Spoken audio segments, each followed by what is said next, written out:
नमस्कार मित्रांनो, स्वागत आहे आपल्या नवीन पॉडकास्ट सिरीजमध्ये. आजचे आपले उद्योजक आहेत चाहुल बालपांडे, को फाउंडर पोहेवाला इंडियाचे.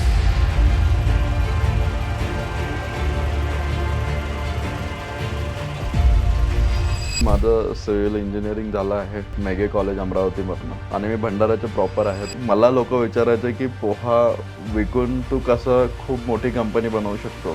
तर आज ऑलमोस्ट आपण एक 100 CR वरची कंपनी आहे. ते सुशांत सिंग राजपूतचं माहिती आहे ना, त्यांनी ते ॲड बनवली होती की एक छोटासा स्टार्टअप आहे मेरा, पेमेंट तो नहीं दे पाऊंगा बट काम और इज्जत तो दूंगा. तर त्या टाईपचं माझ्यासोबत सीन झालेला. पोहेवाला सुरू करण्याची आयडिया ही पहिली कुठून आली? आपली जवळपास म्हणजे जर जो वर्किंग स्टाफ आहे म्हणजे जे ब्ल्यू कॉलर म्हणू शकतो आपण, जे आपल्या स्टोअर्समध्ये काम करतात ते अराउंड 100च्या जवळपास आहेत. तर पवन जो आहे ना, पूर्ण ऑपरेशन म्हणजे तो पिचवर पूर्ण खेळतो. तर ऑलमोस्ट एक 65च्या जवळपास आपलं रन रेट सुरू आहे. 65 आउटलेट. हां, इंडियामध्ये जसं मॅकडी आला, डॉमिनोज आला, पिझ्झा हट आहे, तर असे ब्रँड येऊन बनले तर आपण इंडियामध्ये आपल्या प्रोडक्टला प्रोत्साहन का बरं देऊ शकत नाही. पोहेवाला एक त्यांच्यासाठी ॲसेट बनू शकतो, त्यांच्यासाठी इन्कम जनरेट करणारा मॉडेल बनू शकतो. म्हणजे एक छोटेसे पैशांची इन्व्हेस्टमेंट करून तुम्ही एक 50 ते 60 हजार रुपये तरी तुम्ही कमवू शकता. कारण की आजकाल लोकांना रोजगार हा पण एक इश्यू झालेला आहे. म्हणून पोहेवाला आपण एक जसं मॅकडी, डॉमिनोज छोट्या गावात म्हणजे टायर 3 टायर 4 साठी आपण पोहेवाल्याला 100% बनवू शकतो. नमस्कार मित्रांनो, स्वागत आहे आपल्या नवीन पॉडकास्ट सिरीजमध्ये. आजचे आपले उद्योजक आहेत चाहुल बालपांडे, को फाउंडर पोहेवाला इंडियाचे. नमस्कार सर. नमस्कार. नमस्कार. तर आपण पोहेवाला ब्रँडबद्दल तर नक्कीच पॉडकास्टमध्ये बोलणार आहोत. पण त्याआधी तुमची पोहेवाला ब्रँड सुरू करण्याची आधीची जर्नी कशी होती? बिलकुल, माझं सिव्हिल इंजिनिअरिंग झालं आहे मेघे कॉलेज अमरावतीमधनं आणि मी भंडाराचे प्रॉपर आहे. त्याच्या व्यतिरिक्त मग त्याच्यानंतर मी MBA केलं डिस्टन्समध्ये, कारण की मला बिझनेस करायची इच्छा होती. तर मग या लाईनमध्ये मग आम्ही आलो. एक IT कंपनी आमची सुरू होती. IT कंपनी झाल्यानंतर मग आम्ही फूड इंडस्ट्रीमध्ये आलो. ओके.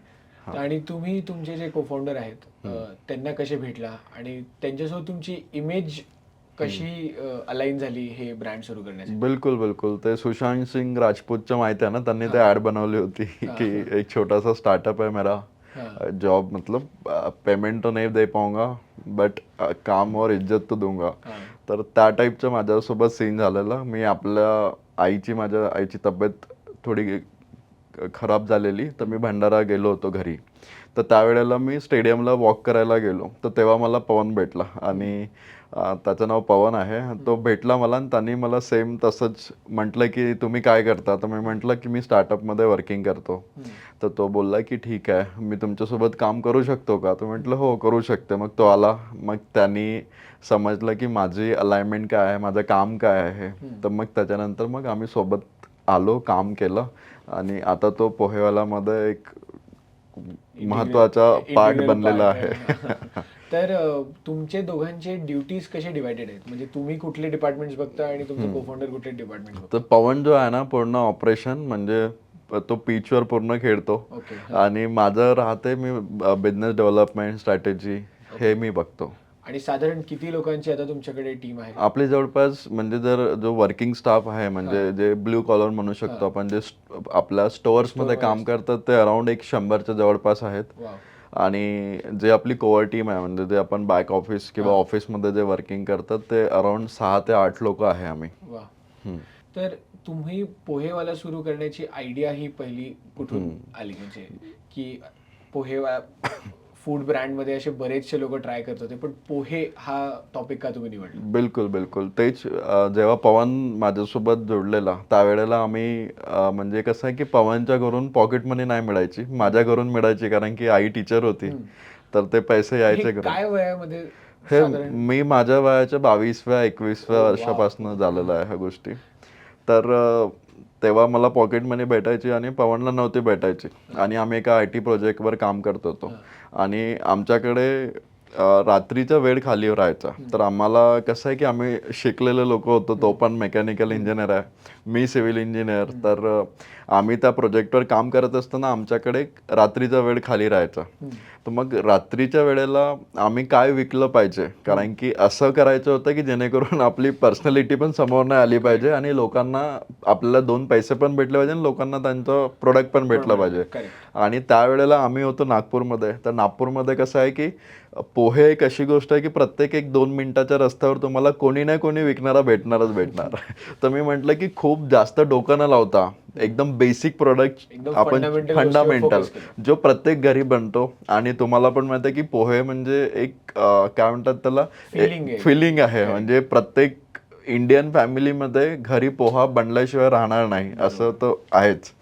तर त्यावेळे म्हणजे तो जो वेळ होता माझ्याकडे, म्हणजे तो रात्री आमच्याकडे टाइम जो फ्री टाइम म्हणू शकतो किंवा स्लीपिंग टाइम लोकांसाठी होता, पण आमच्यासाठी काही ना काही करायचं होतं, वर्किंग टाइम.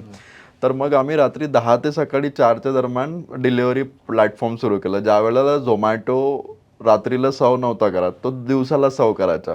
तर आम्ही स्वतः लोकांना होम डिलिव्हरी दिली आणि नागपूरमधली पहिली क्लाउड किचन ते आम्ही सुरू केली 2018मध्ये. 2018ची हे गोष्ट आहे. तर त्यावेळेला आम्ही रात्रीचा जो प्लॅन बनवला, वेबसाईट बनवली प्रॉपर, ज्याच्यामध्ये लोकांना मिनिमम 2 प्लेट ऑर्डर करायच्या आहे. त्याच्यामध्ये आम्ही व्हरायटी केली. तर एक सिंपल वेबसाईट बनवली आणि आमच्या मित्रा थ्रूच त्याला म्हटलं तू ऑर्डर कर आणि स्टेटस टाक व्हॉट्सअपला. तर एकदम असं विदाऊट खूप जास्त विचार न करता आम्ही हे लॉन्च सुरू केला. पूर्ण तुम्ही बेसिक गोष्टींवर फोकस केला. बेसिक गोष्ट बिलकुल, हां, खूप जास्त विचार न करता सुरुवात केलेला हे पदार्थ आहे. तर जेव्हा तुम्ही हे क्लाउड किचनचं पहिलं स्थापना केली 2018मध्ये, तर ते सुरू करताना असा पहिला कुठला मोठा तुम्ही प्रॉब्लेम फेस केला आणि तो कसा तुम्ही सॉल्व्ह केला? बिलकुल, म्हणजे जेव्हा आम्ही सुरू केलं तर तेव्हा मार्केटमध्ये असं कोणी नव्हतं जो फूड सर्व करत होता. आणि कसं आहे ना, पोहे अशी गोष्ट आहे की एकदम बेसिक आहे. तर आमचं एकच एम होतं की त्याला थोडं हेल्दी आणि व्यवस्थित बनवायचं, जे प्रत्येक महाराष्ट्रीयन घरी बनतो. तर ते आमचं होतं मेन.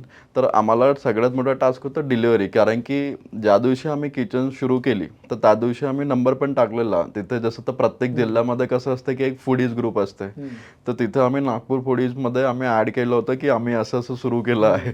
तर आम्हाला एवढे कॉल आले पहिल्याच दिवशी की आम्ही लोकांना सर्व नाही करू शकलो. तर लोकांना म्हणजे जो प्रॉब्लेम स्टेटमेंट तुम्ही म्हटलं तो पहिल्याच दिवशी आम्हाला आला की आम्ही लोकांना सर्व नाही करू शकतो. पहिल्या दिवशी तर मी कसं बसं माझ्या मित्राला सांगितलं की तू ऑर्डर कर भाई आणि स्टेटस ठेव. पण दुसऱ्या दिवशी सकाळी आम्ही नागपूर फूडीजमध्ये टाकलं तर रात्री आम्ही ऑलमोस्ट म्हणजे एक अर्धा तासातच आम्ही स्टॉक आउट होतो. म्हणजे आम्हाला जवळपास एक नाही म्हटलं तरी त्या टाइममध्ये 50 ऑर्डर होते. तर ते आम्ही सर्व नाही करू शकलो. तर मग दुसरा दिवस आमच्यासाठी असा होता की ज्या दिवशी आम्ही एक मिनी MBA केला की आता ही गोष्ट व्यवस्थित करायची आहे. सुरू तर झाली आहे पण थोडा व्यवस्थित करायचं आहे. देन मग आम्ही तिथनं प्रॉपर मॅनेजमेंट करून आम्ही ते सुरू केलं. ओके. आता पोहे एक अशी गोष्ट आहे जे लोक खूप पॅशनेट असतात, म्हणजे जसं तुम्ही म्हणले एक फिलिंग आहे पोहे. तर मग ते पोह्याची चव त्याची लाईफलाईन आहे. तर तुम्ही चव वगैरे कशी तुम्ही अशी केली की तुमचे जे कस्टमर आहेत त्यांना आवडेलच? बिलकुल बिलकुल. तर मी तुम्हाला थोड्या वेळ आधी म्हणजे आता आपल्या कम्युनिकेशनमध्येच तुम्हाला बोललो की आम्ही बेसिक पोहे बनवले जे प्रत्येक घरी बनतात. आम्ही बेसिकच फॉर्म्युला फॉलोअप केला. कुठलं पण याच्यात रॉकेट सायन्स किंवा खूप जास्त मोठी टेक्नॉलॉजी ॲड ऑन नाही केली.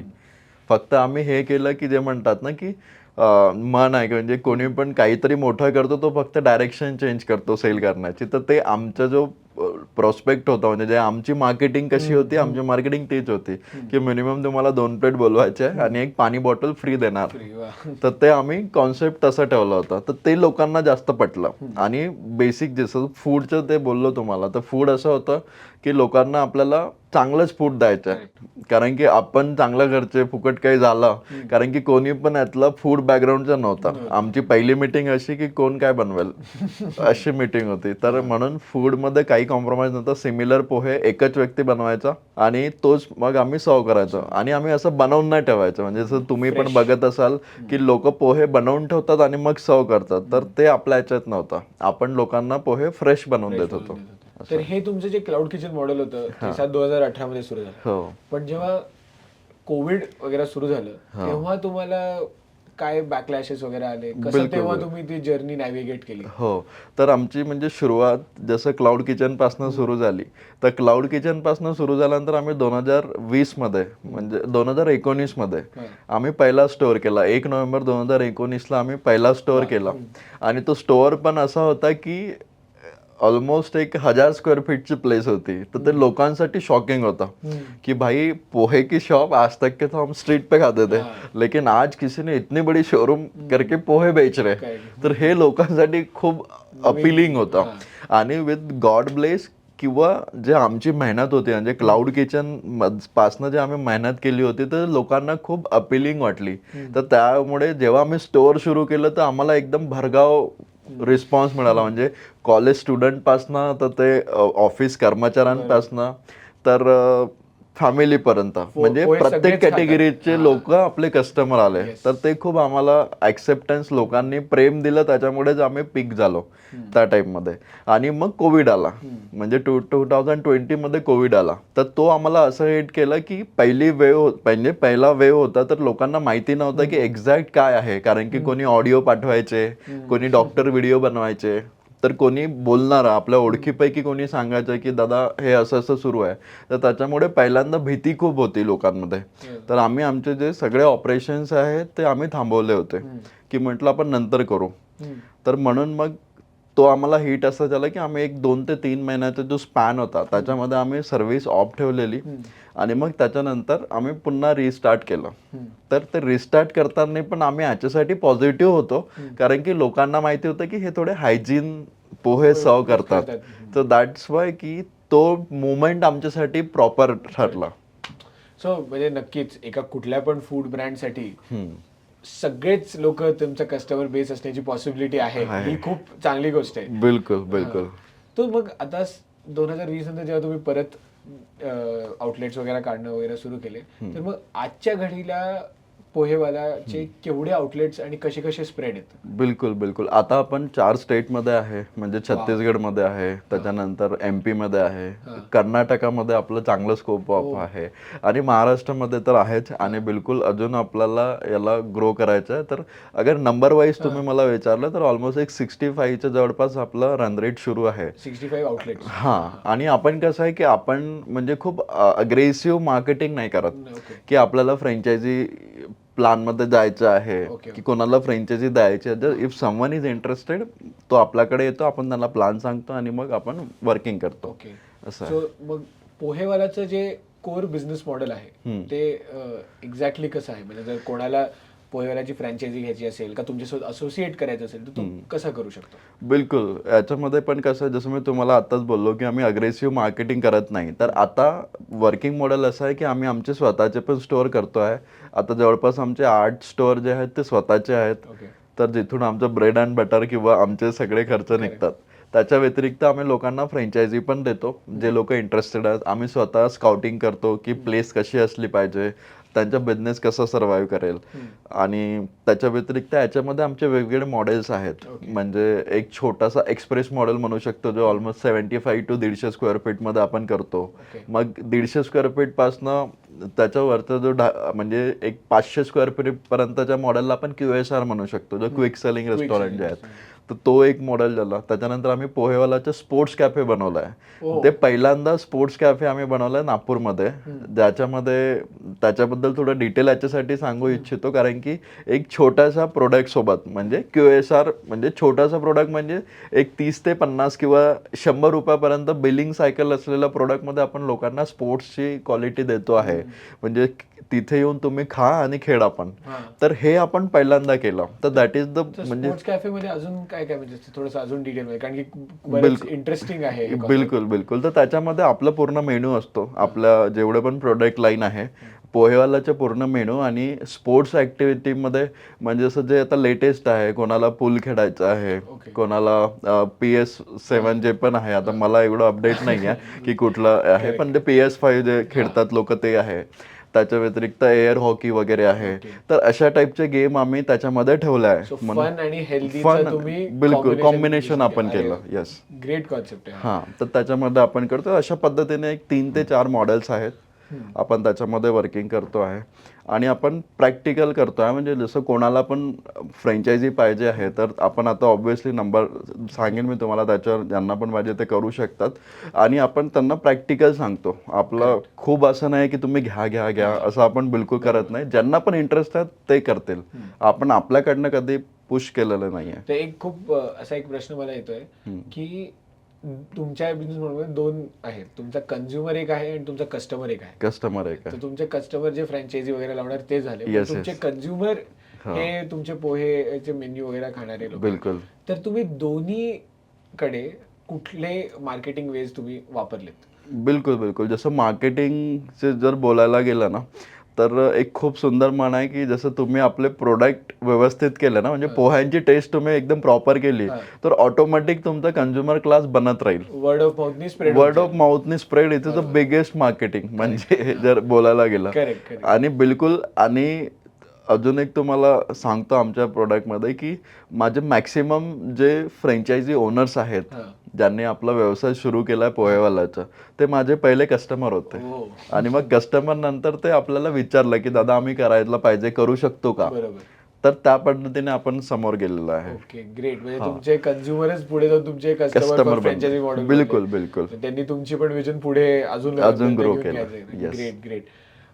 तर हे पोहेवाल्याचं जे तुम्ही म्हटले मेन्यू आहे आणि बराच टेस्टी आणि डायव्हर्स मेन्यू आहे, तर मेन्यू मध्ये काय काय आहे एक्झॅक्टली? बिलकुल. शॉर्टली बघितलं गेलं तर एकदम ब्रंच टाईपमध्ये आहे.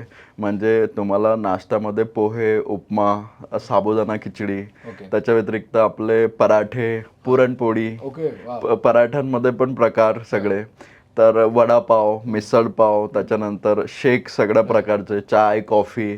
तर आपला म्हणजे माझं एक ड्रीम आहे की लोक आले आपल्याकडे तर त्यांना आपण परिपूर्ण मेनू देत राहिलो पाहिजे. म्हणजे सकाळी ओपन केल्यापासून रात्री बंद करेपर्यंत आपल्याकडे मेनू असला पाहिजे.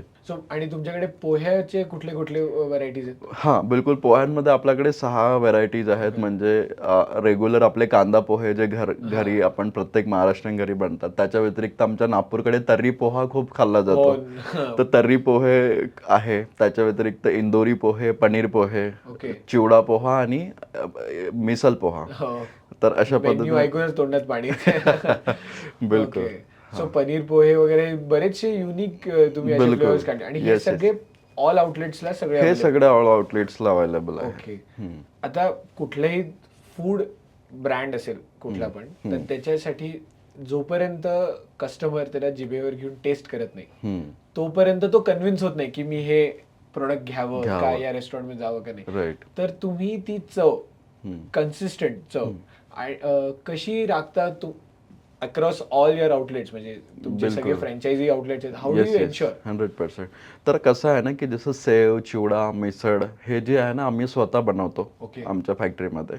त्याच्या व्यतिरिक्त जे पोह्यांची रेसिपी आहे तर पोह्यांची रेसिपी पण आपण एक डिझाईन करून ठेवलेली आहे, स्टँडर्डाइज करून ठेवलंय की काही पण लोक म्हणजे जो बनवणारा आहे त्याला काही डोकं लावण्याची गरज नाही. त्याला फक्त जेवढं आपण सांगितलं तेवढं त्याला ऐकायचं आहे आणि प्रोडक्ट रेडी असं आहे.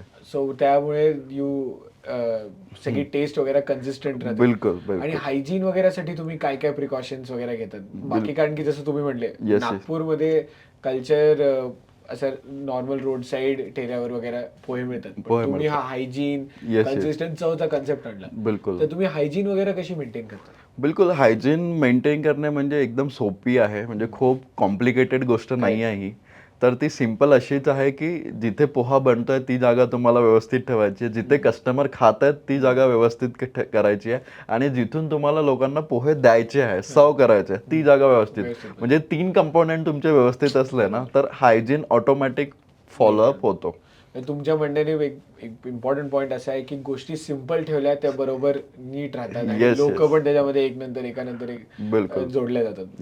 ग्रेट.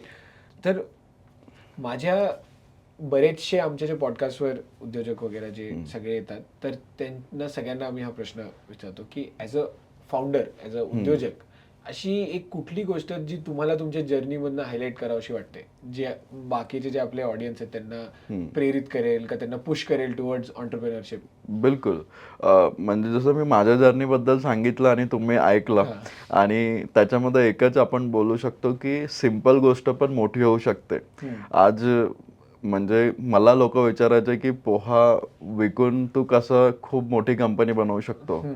तर आज ऑलमोस्ट आपण एक 100 CR वरची कंपनी आहे.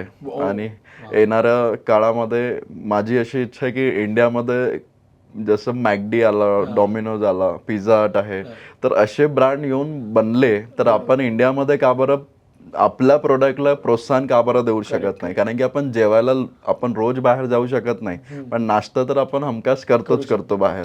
तर तेच मग ह्या इतकी सिंपल गोष्ट जर आपण मोठ्या प्रमाणावर घेऊन जात आहे तर खूप विचार न करता जे पण तुमच्या डोक्यात आहे त्याच्यावर तुम्ही कार्य करा आणि प्रोसेस व्हा. Being simple in your approach, हे सगळ्यात महत्वाचं मेसेज आहे. बिलकुल. तर आता पोहेवाला ब्रँड नक्कीच मोठा होतोय, आपण बघतोय सगळीकडे. तर पुढचं लक्ष तुमचं काय आहे? What are the long term goals? बिलकुल. मला जसं मी तुम्हाला आत्ताच जो आन्सर होता की लोकांना पिझ्झा हट आणि डॉमिनोज, मॅकडी हे फॉरेन ब्रँड्स येत आहेत, तर मला पण जे पोहेवाला इंडिया आहे या पोहेवाल्याला पूर्ण ग्लोबल करायचं आहे. म्हणजे आपण त्यांना खाऊ घालू आपले महाराष्ट्रीयन पोहे, जे नक्कीच बेटर आहेत मॅकडॉनल्ड्स आणि ह्याच्यासाठी. Yes yes.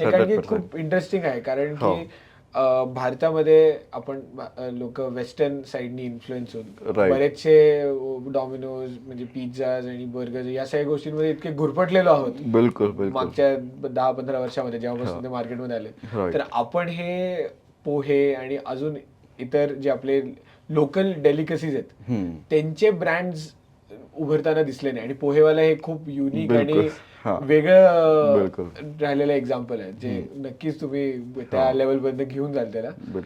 तर पोहेवाला ब्रँड जो जेव्हा सुरू झाला, तुम्ही आधी क्लाउड किचन करत होते, डिलिव्हरीज करत होते, म्हणजे बरंच एक्साइटिंग फॉर म्हणजे 22-23 वर्षाच्या वयामध्ये बरंच एक्साइटिंग होतं. पण आणि तुम्ही पहिला स्टोअर पण काढलं, पण खरं तुम्हाला व्हॅलिडेशन तेव्हा मिळालं असणार जेव्हा तुम्ही पहिला फ्रँचायझी तुम्ही टाकला. तर ते तुम्ही पहिले फ्रँचायझी टाकण्यासाठी कन्व्हिन्स कसं केलं? बिलकुल. जसं आपण मगाशी मी बोललो की मॅक्सिमम जे माझे जे कस्टमर्स आहेत, म्हणजे ज्यांनी फ्रँचायझी घेतली ते आपले पहिले कन्झ्युमर होते. तर तीच केस आमच्यासोबत झाली. लिटरली म्हणजे मला फ्रँचायझीचं ॲप काय असतं ते पण नव्हतं माहीत, की म्हणजे फ्रँचायझी देऊन बिझनेस ग्रो होतो. पण हे माहिती होतं कोणी इन्व्हेस्टमेंट करतो आणि मग होतो. तर अशी इच्छा होती की नागपूरमध्ये आपणच करू, कोणाला द्यायचं नाही, कारण की आम्ही नागपूरपासूनच सुरुवात केली होती. तर द डे केम, जसं कोविड आला मी तुम्हाला बोललो, तर कोविड झाल्यानंतर मग आम्ही पुन्हा सुरुवात केली. पण तेव्हा आमची जी सुरुवात होती ती थोडी स्टेडी होती. तर मग तेव्हाच माझे म्हणजे नागपूरमध्ये घुगरे वडापाव म्हणून खूप फेमस आहे, तर त्यांचे जे दादा होते ते आले. त्यांनी म्हटलं की चाहुल मला पोहेवालाचं फ्रँचायझी देशील का? तर तेव्हा दॅट मोमेंट ती आमची पहिली फ्रँचायझी तशी क्लोज झाली. मग त्यांनी स्टोअर सुरू केला आणि त्या पद्धतीने मग त्यांची अशी आमची पहिली फ्रँचायझी गेली. आणि तुम्ही जसं म्हणले की तिथून मग तुमची जर्नी सुरू झाली आणि आता 65 तुमचे फ्रँचायझी आहेत. तर ह्यामध्ये मला अजून एक गोष्ट अशी दिसते की पोहेवालाचा फक्त कंझ्युमर जो तुमचे चविष्ट पोहे आणि बाकी मेन्यू मधल्या गोष्टी खातो तेवढाच नाही, तर तुम्ही बरेच जॉब क्रिएशन, एम्प्लॉयमेंट जनरेशन म्हणजे लोकांना रोजगार निर्मितीसाठी पण बरंच इम्पॅक्ट होतो. तर तो इम्पॅक्ट कसा होतो? बिलकुल. सगळ्यात मोठं माझ्यासाठी क्वेश्चन होतं, कारण की लोक सांगतात ना मी या ब्रँडमध्ये आहे, त्या ब्रँडमध्ये आहे, तिथे काम करतो. तर स्टार्टिंगची सुरुवात अशी होती की दादा काहीतरी जसं सुशांत सिंग राजपूतवालीच गोष्ट होती की दादा मी असं करतोय, आम्हाला करायचं. तर मग त्या पद्धतीनं टीम ती वाली ग्रो झाली. बट मग एक मोमेंट येतो ना जेव्हा आपण पुरेसे नाही पडत, आपल्याला टीम लागते. तर दॅट मोमेंट जेव्हा मी गेलो मार्केटमध्ये आणि मी जेव्हा हायरिंग करायला सुरुवात केली की मला HR पाहिजे, अकाउंटंट पाहिजे, तर त्यावेळेला लोक बोलायचे की पोहेवाला मध्ये का बरं पाहिजे. तर मला जास्त ब्ल्यू कॉलर लोकांसोबत काम करताना प्रॉब्लेम नाही झाला जेवढा मला व्हाईट कॉलर लोकांसोबत झाला. But still now it is okay, म्हणजे आता व्यवस्थित सुरू आहे. पण तो माझ्यासाठी मोठा चॅलेंज होता की ब्ल्यू कॉलर लोकांना समजावणे, कारण की लोक TCS, इन्फोसिस असे मोठे नावं ऐकतात आणि सांगतात लोकांना कुठे जॉब करतो, प्राईड म्हणून सांगतात. तर तो मोमेंट आहे. आणि एक अजून एक पर्सनल प्रश्न माझ्याकडून, तर तुमच्या पूर्ण मेन्यू मध्ये सगळ्यात आवडणारी गोष्ट लोकांना कुठली आहे? का तुम्ही लोकांना सांगाल की हे तुम्ही नक्की जर पोहेवाला आला तर हे नक्की ट्राय करून जा. बिलकुल, जसं तर नाव आपलं जे ब्रँड नेम आणि बोर्ड नेम आहे ते पोहेवाला आहे, तर जे आपले हिरो प्रोडक्ट आहेत, तर नागपूरमध्ये सगळ्यात जास्त कन्झ्युम केलेलं फूड म्हणजे पोहेवालामध्ये तो आहे तर्री पोहा, जे लोकांना खूप आवडतो. आणि तेच आम्ही आता बँगलोर बेल्टमध्ये आहे, तर बँगलोर बेल्टमध्ये लोकांना इंदोरी पोहा जास्त आवडतो, कारण की तिथे अनारचे दाणे, जिरावन मसाला, हा ते सगळे टाकून ते त्या टाईपचा पोहा लोकांना जास्त कन्झ्युम करतात. ओके, तो मग हे रिजन मध्ये वेगळे वेगळे तुमचे हिरो प्रोडक्ट. येस, छत्तीसगड मध्ये जे आउटलेट, छत्तीसगडमध्ये कांदा पोहा जास्त सर्व करतात लोक. तिकडे थोडं तिखट कमी खातात लोक, तर तिकडे ते लोक जास्त होतात. तर तुम्ही जसं म्हणले पोहेवाला हा एक 100 कोटीचा ब्रँड झालेला आहे, तर आता तुमच्या डोक्यात अजून एक्सपांड करायचं आणि टियर 3 सिटीजला टॅप इन करायची असं काही प्लॅन आहे? बिलकुल. आता कसं आहे ना, की जसं छोटे जे प्लेसेस असतात, म्हणजे टियर 3 टियर 4 म्हणू शकतो आपण, तर तिथे लोकांना मॅकडी, डॉमिनोज ही गोष्ट खूप मोठी वाटते, पण त्यांच्यासाठी त्यांच्या प्लेसमध्ये कुठली अशी गोष्ट नाही आहे, तर ती आपण पोहेवाला त्यांच्यासाठी एक ॲसेट बनवू शकतो. बिकॉज त्यांच्यासाठी, कारण की बिझनेस करताना लोकांना तेच माहित आहे की काय करते बिझनेस किंवा एंटरप्रेन्योरशिप म्हणजे काय, तर लोकांना वाटते सिमेंटची दुकान टाकणे किंवा किराणा दुकान टाकणे, हे लोकांना वाटते की हे आहे. तर पोहेवाला एक त्यांच्यासाठी ॲसेट बनवू शकतो, त्यांच्यासाठी इन्कम जनरेट करणारा मॉडेल बनवू शकतो. म्हणजे एक छोटेसे पैशांचे इन्व्हेस्टमेंट करून तुम्ही एक 50,000 ते 60,000 रुपये तरी तुम्ही कमवू शकता, कारण की आजकाल लोकांना रोजगार हा पण एक इश्यू झालेला आहे. तर म्हणून पोहेवाला आपण एक जसं मॅकडी, डॉमिनोज छोट्या गावात म्हणजे टायर 3 टायर 4 साठी आपण पोहेवाला 100% बनवू शकतो. ओके. आणि एका उद्योजकाच्या आयुष्यामध्ये बरेच वर खाली येत असतात, खूप प्रॉब्लेम्सला फेस करावं लागतं, आनंदाचे क्षण कमी असतात, प्रॉब्लेमचे क्षण जास्त असतात, तर त्या सगळ्यामध्ये एक सपोर्ट असणं खूप गरजेचं असतं. तर तुमच्या केसमध्ये तुमच्या फॅमिलीचा सपोर्ट कसा राहिलाय? नाही, बिलकुल. कसं आहे की एक कॅप्टन असतो, तर त्याच्या मागे पूर्ण टीम असते, तर तीच टीम माझ्या घरच्यांनी केली. म्हणजे माझी आईला आपण एंजल इन्व्हेस्टर म्हणू शकतो पोहेवाला इंडियामध्ये, की तिने स्टार्टिंगला हेल्प केली होती. त्याच्या व्यतिरिक्त माझी वाईफ जी आहे ती मला बॅकएंडमध्ये सपोर्ट करते, की म्हणजे ऑब्व्हियसली आता मी इथे आलो आहे तुमच्या समोर, तर त्यांना फॅमिली मागे ठेवून मी बाहेर निघालेलो आहे. तर उद्योजकाच्या मागे फॅमिलीचा पण तेवढाच हात असतो. हां, तर म्हणून पवनला पण त्याच्या घरचा सपोर्ट आहे आणि मला पण आहे, म्हणूनच आम्ही पोहेवाला ग्रो करण्यासाठी सक्षम करतो आहे. येस.